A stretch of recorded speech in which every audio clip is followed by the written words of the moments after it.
عرض النفاق لعرض أم المؤمنين وهي البريئة ربة العرض الحصين. عرض النفاق لعرض أم المؤمنين وهي البريئة ربة العرض الحصين. أخذ النفاق بخسة ودناءة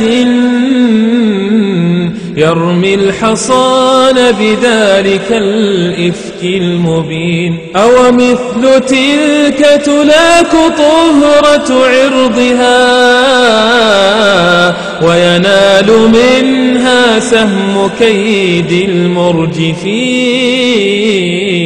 أماه يا أماه لا تحزني عرضي وعرض أبي وكل الأقربين. أماه يا أماه لا تحزني عرضي وعرض أبي وكل الأقربين.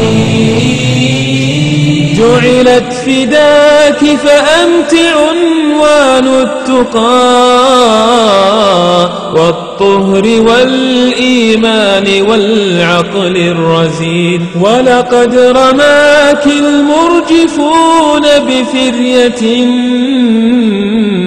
تنبيك عن غدر وعن حقد دفين.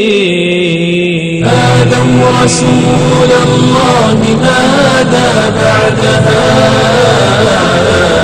فليبشروا بالذل والخزي المهين. آذوا رسول الله ماذا بعدها فليبشروا بالذل والخزي المهين. فالله كذبهم وأبطل كيدهم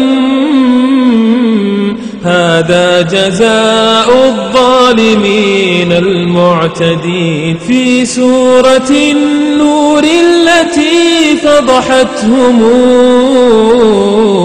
ببراءة نزلت لأم المؤمنين. إن جاءكم متقول بإشاعة فتبينوا يا إخوتي حق اليقين. إن جاءكم متقول بإشاعة فتبينوا يا إخوتي حق اليقين. إن جاءكم متقول بإشاعة فتبينوا يا إخوتي حق اليقين.